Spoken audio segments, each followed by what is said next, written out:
When you board an airplane, you expect the pilot to have complete control over the situation, but there are some things that pilots don't tell passengers because it might make your flight a lot more terrifying. Now, you might see headlines in the news talking about planes almost running into each other or severe turbulence sending passengers to the hospital, and a lot of people still ask me if it's safe to fly or what's going on in the airline industry because it seems like flying is becoming much more dangerous. The truth is that one of the first things that pilots won't tell you is that they sometimes make mistakes, but the problem is the consequences of those mistakes can sometimes be fatal. Now, typically the more experience a pilot has, the less likely they are to make mistakes, but more importantly, the more likely they are to have the experience to react and fix the mistake, especially if it happens in a high-stress situation. So how do you know if the pilot flying your plane has enough experience, especially because pilots don't tell you that the captain flying your plane could be a lot younger and have far less hours than the first officer flying with him?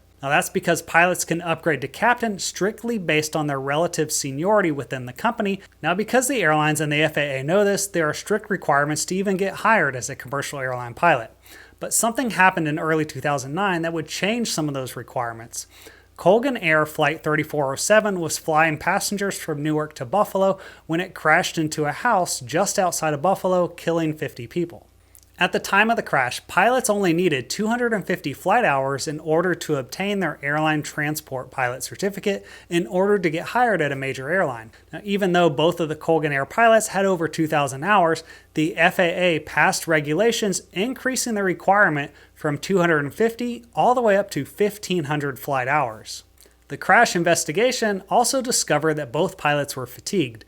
This led to other changes in the industry that I'll talk about later in this video because the truth about how tired pilots are when they fly might actually shock you. According to Forbes, the problem with the 1,500-hour rule is that the rule made it very expensive to become a pilot.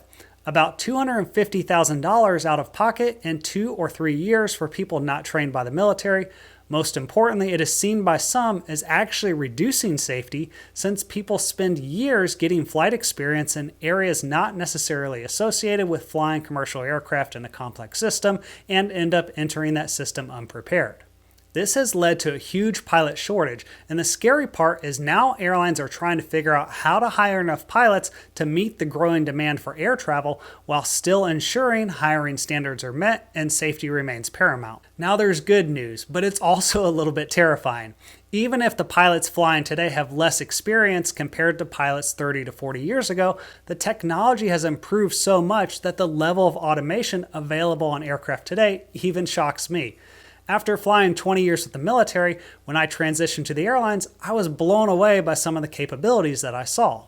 And one thing that pilots won't tell the passengers is that when an airline pilot gets qualified on a new aircraft, their very first flight and landings are almost always with paying passengers on board.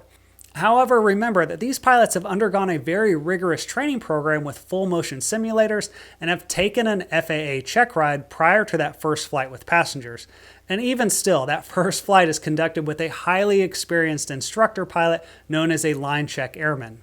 So even though it might seem scary to hear this news, it is completely normal and very safe and nothing to be alarmed about. The other benefit of today's technology is that the plane is smarter than the pilot, and the flight control systems have multiple redundancies and fail-safes that practically eliminate the chance of mechanical failure being a leading cause of aviation mishaps.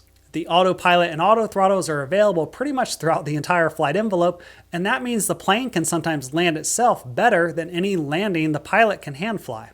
Now, it might seem terrifying to think that the pilot doesn't really touch the controls for most of the flight, but this is actually a really good thing. This helps ensure a much more stabilized approach for landing and allows the pilot to focus on any other critical issues that pop up.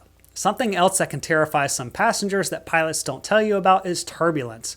Now, despite being a common phenomenon, airline turbulence remains one of the most misunderstood and feared aspects of air travel. I mean, sure, the pilot's going to tell you to keep your seatbelt fastened in case of any rough air, but here's what you really need to know. If you've ever been in a window seat, I'm sure you might have noticed the wings bending or bouncing up and down as the airplane flies through turbulence. But have you ever thought about how much those wings can bend before they break? Airplane wings tend to hold the majority of the fuel on an aircraft, and you might think that that extra weight makes them more likely to break as the plane flies through turbulence, but that's not necessarily true. Wings are designed to flex in order to provide greater fuel efficiency and more aerodynamic stability. They're also designed to bend in order to absorb some of the turbulence, otherwise passengers would feel even the tiniest bumps in the air. Fortunately, passenger injuries due to turbulence are extremely rare, but you should always keep your seatbelt fastened anytime you're in your seat and try not to get up to use the bathroom anytime the seatbelt light is on. Something else that tends to get reported in the news a lot is near misses, also known as runway incursions. I'm sure you've seen at least one headline about two planes almost hitting each other when they were taking off or landing. I know this seems terrifying and I get asked about this a lot, but here's what you need to know about runway incursions. According to the FAA, a runway incursion is any occurrence at an aerodrome involving the incorrect presence of an aircraft, vehicle, or person on the protected area of a surface designated for the landing and takeoff of aircraft.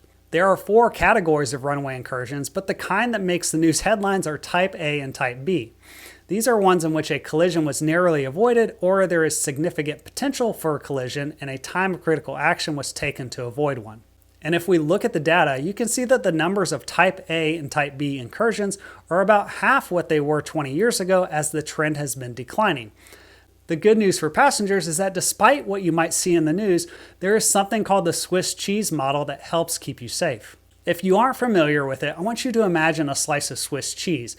And now think of that slice as something that could prevent an aviation mishap from happening. Maybe that slice represents a requirement for pilots to use the autopilot anytime they're flying in weather. The more slices of Swiss cheese you have, the less likely the chance of a major aviation mishap. That's why the airlines and the FAA aren't necessarily focused on trying to find one perfect layer of defense that's maybe only 95% effective.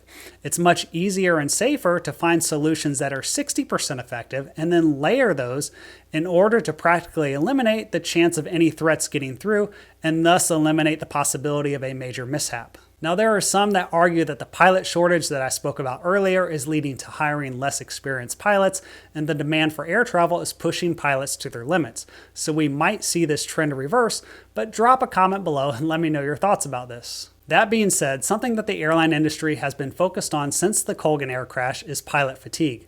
Passengers love to take naps when they fly, but what about pilots? No matter how automated the plane is, you definitely don't want a pilot falling asleep behind the controls. As a result of the Colgan air crash, the FAA implemented rules that now require pilots have a minimum of 10 hours rest before each flight duty period. The FAA also placed new limits on the number of hours a pilot can fly each week and month. Additionally, over any 7-day period, the FAA increased the number of consecutive hours off for pilots from 24 to 30 hours. But the most important thing for passengers to keep in mind is that pilots actually have a legal obligation for informing the airline if they feel too tired to fly. And this might shock you, but because safety is the number one concern of the airlines and the FAA, there are absolutely no repercussions to the pilot when they do this.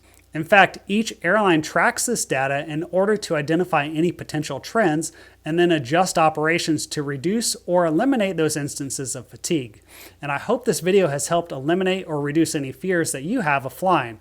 Be sure to check out another video on the channel, and I'll see you next time on Pilot Debrief.